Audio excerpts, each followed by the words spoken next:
So, depth of field. Pag pinag-uusapan natin yung depth of field, ang tinutukoy talaga natin dyan, kung gaano karami yung naka-focus doon sa scene mo. For example, ito yung scene mo, yung nakikita ng camera, di ba? Ito yung subject mo, si Iron Man. So, iyan. Mula dyan sa camera, papunta dun sa pinakalikod, siya yung buong scene mo. Ngayon, ang depth of field, eto. Imaginein mo, eto yung depth of field mo, yung mismong yellow paper na yan. So, lahat ng nandito sa loob ng yellow paper, siya lang yung malinaw. So, yan yung, ito yung scene natin. Ito yung subject mo. Yung nandito sa loob ng yellow paper, siya yung malinaw. So, malinaw tong subject mo. Pero, etong isang Iron Man, since hindi siya kasama dito sa loob ng yellow paper, malabo siya. Ayan. Iyon yung sense nung depth of field sa photography. Okay. Sira.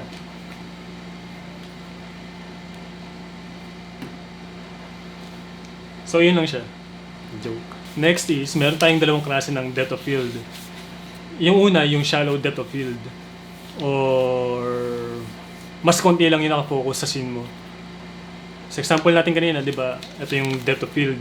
Yung nandito sa yellow paper. Siya yung malinaw. So, ang shallow depth of field is mas konti lang yung malinaw dun sa scene mo. Mas konti lang yung nakafocus sa scene mo. So, pag sinabi natin shallow, pwedeng ito, yan. Yan yung shallow depth of field. Kasi, mas konti na ngayon yung malinaw dun sa, mas konti na ngayon yung nakafocus dun sa buong scene mo. Pangalawang klase is yung deep depth of field. Pag sinabi naman natin deep depth of field, yan. So, from shallow, mas marami ngayon nakafocus kasi yun yung deep depth of field. Mas marami nakafocus sa scene mo. So, yan. For example, yan. Mas lumawak ngayon yung depth of field mo. Iyon yung pangalawang klase, yung deep depth of field. Ulit. Basta yun. Yun yung dalawang klase. Pag sinabi lang natin na shallow depth of field, mas konti lang yung nakafocus mas konti lang yung nakafocus sa scene mo. Pag sinabi natin deep depth of field, mas marami lang na pwedeng focus dun sa scene mo. Yun yun. Okay, dito, ang ititest natin yung shallow depth of field. So, ang reference natin uli, yung yellow paper. So, pag 1.8 ang pinili kong aperture, tingnan natin kung gaano karami yung nakafocus dun sa yellow paper.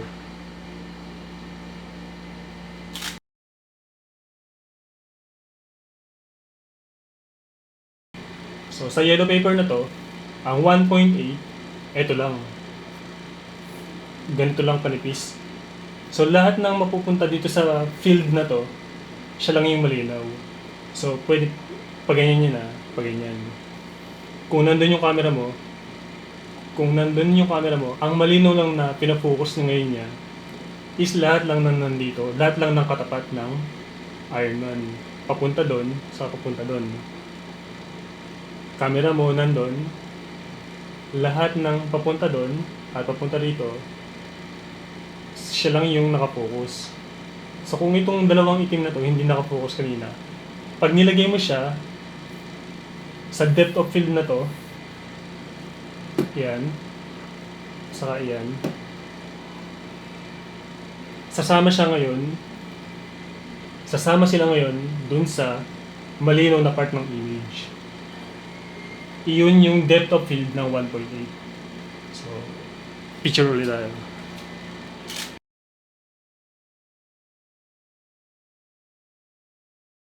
So, tama. Okay? Ito lang yung part ng 1.8 sa scene mo. Ayan. From 1.8, titignan naman natin ngayon kung gaano kalawak yung maka-focus sa f4.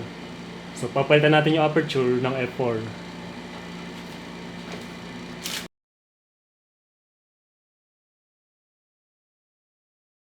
Ang effect ngayon ng effort dito sa depth of field natin is mas lumawak ng konti yung naka-focus.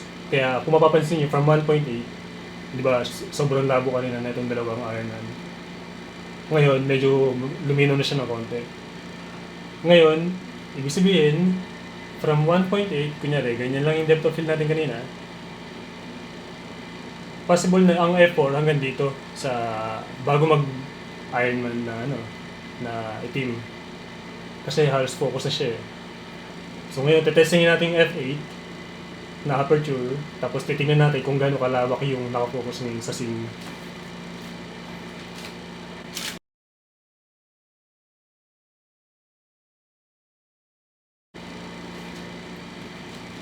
Ayan, F8.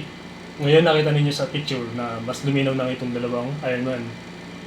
Halos kasing linaw na siya na itong nasa focus natin na blue na Ironman. Ito yung pinaka-subject natin. So, mas lumawak ngayon yung depth of field natin. Kanina, imagine niyo sa yellow paper na to, ito lang yung 1.8. Ito yung F4, ngayon naman, yung F8, mas lumagpas na ngayon dito sa yellow paper natin. Nagiging deep na yung depth of field. So, limitation ng depth of field, hindi mo pa rin talaga makaka-capture lahat ng nasa scene mo. Kahit napaka-deep na yung depth of field mo, pwedeng yung foreground mo, yung nasa pinakamalapit sa lens mo, ano pa rin, malabo pa rin. So, yun yung limitation ng depth of field.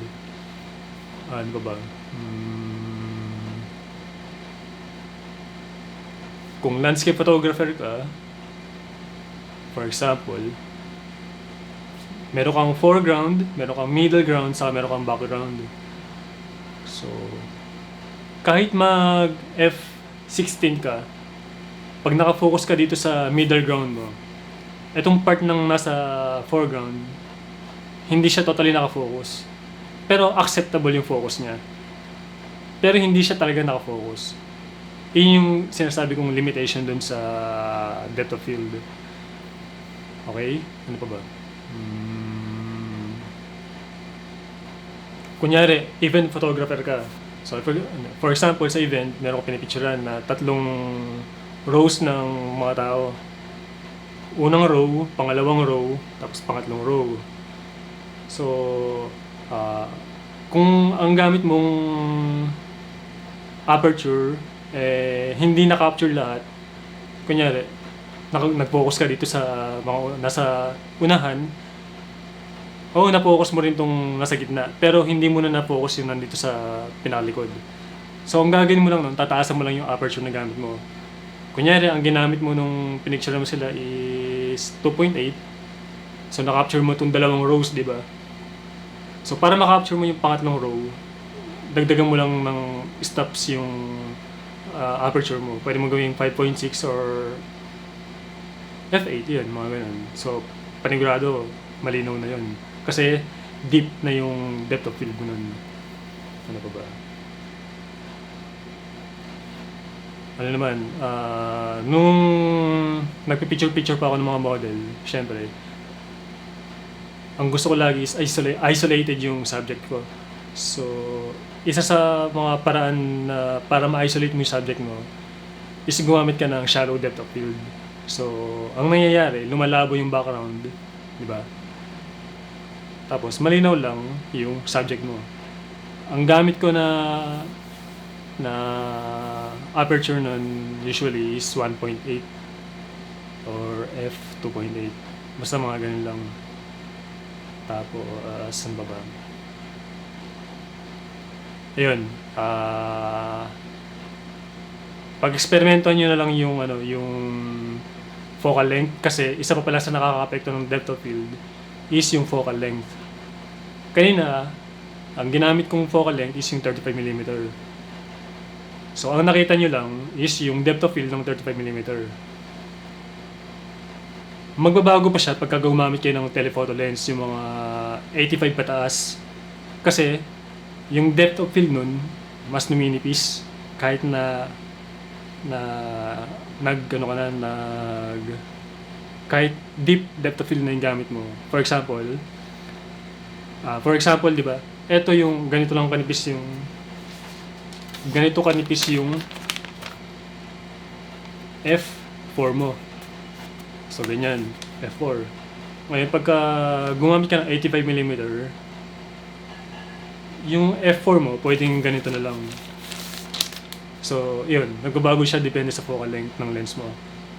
Ngayon, kung wide angle lens naman ang gamit mo, mga 14mm pababa or 24mm pababa. So, kung ito yung F4 mo sa 35mm, pwedeng ang F4 mo ngayon sa 24mm or 18mm is ito na. Ayun, ganun siya nagbabago. Kaya mag-experiment na lang kayo kung ano yung mga focal length na gamit niyo sa camera. So, yun. Yun lang. Sana naiintindihan nyo. Sige. Next video na lang. Sa next video, tuturo ko naman yung mga focal length. Okay. Sige. Babu.